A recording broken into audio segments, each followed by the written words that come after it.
an interesting week we had, and I think the biggest of the biggest talks in the World of Warcraft social media, I would say, and original I guess community to an extent. Yeah, community too, is the dev harassment, and it all started with Asmongold, more or less. Some people accuse him of making these little cabals of getting at the devs in some way or another. Other people are actually joining his fight or whatever. You should definitely check his clips on the matter itself and decide for yourself.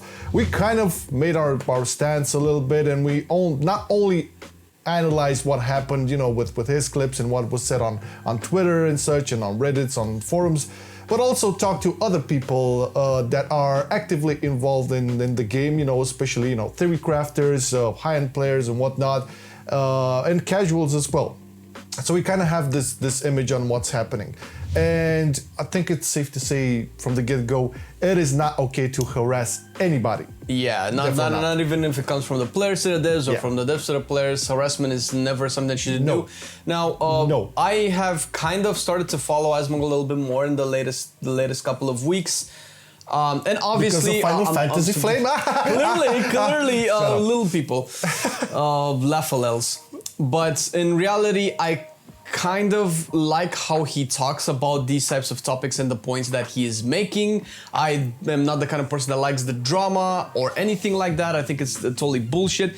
And to be fair, I have never really seen or got the feeling that he ever harassed anybody. Calling something out is not harassment. I think people are playing way too much of a loose game with the term harassment, and they're just throwing words out there, and as well as unsubstantiated facts and all of that stuff. Yeah. I think the biggest concern is, and this happened a couple of years before as well, it's not necessarily Asmongold directly, although he does answer, and he has some pretty swift, burny replies to stuff like this. It's more some part of his community, right? It always tends to happen in this way that some bad actors within any community start talking shit on Reddit or on Twitter or whatever, and then the whole community is blamed for it. And this is why Asmongold is being pointed out for, because of the harassment. Now, obviously, we've looked at clips, and yeah, he's kind of witty with his arguments, and he did. I mean, he can sometimes be an asshole. He says so himself. He is an asshole. He's a douche. That's fine. He admits that. He embraces that. It's all good. But I have seen some tweets from other people that are not cool at all. And, this is... So I believe that the issue here is dev communication. Okay, let's put it like this. There's no good communication from the devs to the community. And sadly, there's no good community communication from us to the devs. Why? Because some bad actors, once again, tend to use stupid ass, language, insults, and things like people should get fired. Now, we're not in any position to judge if somebody is doing their job right or not. It's a matter, especially when it comes to game systems and what happens within the game. That's some people would like it, some people won't. Now, our general feel when talking to people is like they don't like it. And as long as we've been doing content and testing out betas and PTRs, and also being engaged with a lot of theory crafters and high-end players, everybody feedbacks the shit out of the problems and uses, I would say, semi-professional language for that. The issue comes when these efforts from the community are not answered in any way. Or ignored, or essentially not taken seriously, because if you look at some, or if not most of the interviews, either with Ian or other devs, they are more or less aware at least of some things that we feedback. They just don't really either take it seriously when it comes to their designs and their balance of the game, or they think like, no, we know a little bit better. We get tier sets in the form of Sanctum of Domination shards. That was a big one.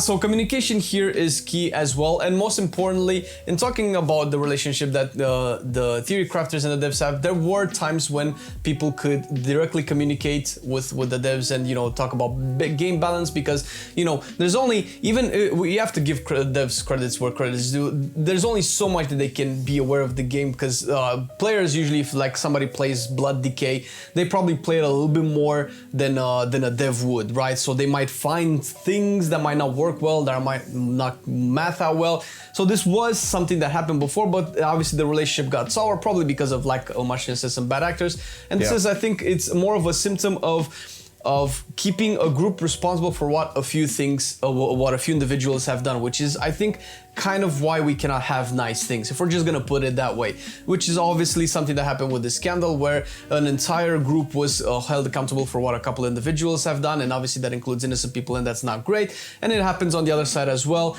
where obviously whether or not Asmongold was harassing devs, which I don't think he was, I haven't seen, he was trying to, I think people just like to make him a scapegoat for the community, because it's easier to address one person instead of the majority of people, because there's a majority of arguments that may or may not tick some people off, because I mean, let's be honest, some of the feedback that we've given are not in favor of the devs, and it's clear that it's like tier sets have been asked for a long time, and whenever they don't give us tier set, the people don't like it, and it's shit, and the devs kind of know it. So it's maybe easier to maybe point one person or blame an entire community based off one person's actions. So I think that's just a bad mentality in establishing a communication relationship with the devs and so on, and other aspects of the game. Yeah, I'm sure, part of Asmongold's community, is not well intended, and they do tend to speak harshly. But that's true, probably in every community. Yeah, I would never like blame Asmongold for that stuff. I've actually seen him ban people or remove people from his Reddit or his Twitch, being for stupid people from his community talking shit. So that's that. Now, I would like to say that yes, in regards to the feedback players are giving, and I'm not only including here theory crafters, not only high-end shit. Okay, so in general, we're not high-end players, and we feedback the shit out of Shadowlands beta, BFA, also 9.1 stuff. The thing is, the feedback was given and nothing was changed, right? So this is the main issue. At least if there was some sort of communication, listen guys, we're understaffed. We didn't have time to fix it. We really needed to push the content out. Anything would have been better than just leave everything as is. And you've seen the examples with the shards of domination, buffs, nerfs. It was, it's a fucking mess. And that being said, devs have to be praised, at least in terms of the classes department. We already kind of have a big picture now on how a lot of the classes and specs are turning out to perform in terms of rating and Mythic Plus, decent to high level, and I would say a big majority of the specs are doing well in terms of balancing. I think that's a good thing, and I don't think we praise them enough for that. Yeah, it's the way they've done a pretty well job at balancing the bell curve, and obviously the extremes will always be the extremes, because people like to point out the extremes, but if you look at the Mythic top 10, that one does 3k more. It's okay, I get it, but there's always going to be discrepancies. So for sure, I think just looking at the overall class design now, as opposed to BFA at the very least, now I think it's doing a lot better. Definitely, it's mainly a system issue. It's mainly people having a big grudge with the devs, because Ian did say that there will be no more systems added to the expansion. Everything you have on 9.0 is what you're going to roll with, and then we get the shards of domination. And it was we can have this discussion and debate over on corruption gear and Azerite traits and stuff, all of this borrow power and systems on top of systems on top of systems. Plus, I think one of the biggest grudges right now is the fact that everybody and their mom from the WoW team, starting from Ian to what was Morgan Day and the always high dude. What was his name? The dude we have an interview with on BC Classic. Oh my God, the chill dude. Yeah, the really the point is, everybody said that this will be one of the most alt-friendly expansions to date. Not quite. Well, the thing is that they're going one step forward and kind of two steps back. They're giving us more skips, but they're adding more layers of intricate little bullshit to swim around and that's okay. Listen, that's okay if you just would have a sort of a communication in regards to all of this. They are not saying anything. I'll give the benefit of the doubt. It's very fucked up times at Blizzard. Working there right now must be a nightmare. Yeah. I'm sure a lot of the devs on the team, and not only that, like the whole WoW team, they struggle to be focused, to even have like the will to work on the project. I understand that, it's fine. I'm just saying it's not an issue that has occurred now. It's been going on for a while. It's been amazing in Shadowlands beta how much of communication we had from the team, and then it just stopped. That's boom. Yeah, that was because we were hyping the shit out of Shadowlands back in beta when it was like rightfully so. This looks like a new trend. They're learning shit from BFA, and then it all kind of started falling into circle. Yeah, it's a weird ass circle. Now, obviously, we don't know exactly what happens behind the closed doors, and we really cannot judge, and you're probably never gonna know. And although I'm not trying to make light of the situation, the type of stuff that happens at Blizzard, it's unfortunately predominant in a lot of major companies. Yep. And I mean, not everybody's like that, so people still do their job. I mean, at what point do we as customers, paying customers, have to say, okay, well, am I still gonna get the game that I want? Like, yeah, this is the thing, right? It's a big ass game, and it is in the context of you can have your game be made better because it is being played by such a large community. This is an MMO, and you're gonna have a lot of people who are willing to discover and find, all sorts of bugs and exploits and whatever. And I would say a lot of these are being posted and talked about, but nothing is happening in regards to those. So again, I would say, hey, maybe you're understaffed, totally not in that vibe where you want to work and are motivated, and I bet team morale is at an all-time low, and it's really understandable right now. Just communication is the key on everything. Communication fixes all the problems in the world, man. Obviously, that's not reinforced by devs blocking people. Right? It's not, obviously, Asmongold is a good example because, I mean, pretty much everybody knows Asmongold at this point, or not, they might have heard of him at least. Yeah. But it's not just happening to Asmongold, unfortunately. It does happen to other members of the community, well-intended or not. Some people do like to give communication, but when you create this trend of like, oh, I don't like what you're saying, I'm blocking you or I'm harassing you, that's just not gonna end up well for any party. I'm gonna end it with this. So if you go ahead and address customer support on Blizz on a systems issue, something that is in regards to mechanics within the game or whatever, that rep will advise you to contact the Twitter at Warcraft Devs directly. And this shows that at least some sort of direction is being thrown out there to have, communication between players and developers. The problem is that Twitter account is kind of dead, is like only updating stuff and replying from time to time. Not saying anything else, like, okay, we've received a bunch of feedback on this, we've actually started to work on it or whatever. We never hear anything back. So so maybe let's try to fix that, because this whole mess that we're in right now with the Asmongold drama and harassing the devs, this is all, embryonically is because of the fact that there's bad communication from both sides. So no harassment, please. If you want your game to be better, stop insulting, stop saying that people need to be fired. You're not in a position to judge that. There's a lot of factors when it comes to things like that. Let's just try to have the civil communication. The outcome of that will always be, at least, naively, I'm thinking, making the game better. That being said, let's talk about the cinematic. Enough with the fucking harassment. Cinematic, the last. I thought we weren't gonna talk about it. We're gonna put it at the end here, because this is basically the conclusion of 9.1 with this cinematic. The campaign ends here. Probably gonna get some 9.1.5 content. I don't know, November, I don't know, man. But the cinematic. I watched it. It was weird because not all LFR wings are out. So some people who are not playing heroic or mythic, I don't think they'll understand exactly what the fuck is up.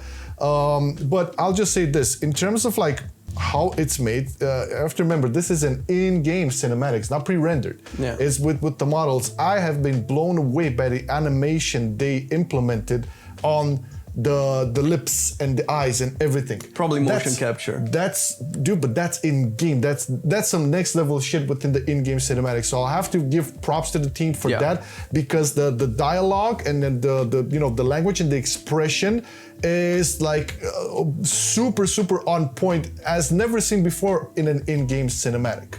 Now we can talk about the content. Okay, let me bounce off of what you said about the LFR. I think the fact that the LFR is not out is the only reason that this cinematic makes sense. Because if you have watched either our video or the end cinematic of the raid, it quickly jumps to Sylvanas to a point where she obviously, I'm not mostly talking about the lore aspect, because in terms of how it's made, I mean, they're still doing pretty good. They have really good voice actors and all of that, especially, whatever 3D tech designers they have, where they animate everything. It looks always decently good, except for the garage cinematic and the raid, but that's not. But in terms of lore, I personally disliked the narrative, the way that they said this cinematic was very important for us to know before we find out what happens when we beat Sylvanas in the raid. It's mainly in terms of the pacing, because obviously when Sylvanas, like, all of a sudden she shoots Zoval up, she converts Anduin into what she hated and what she was against her entire character's existence,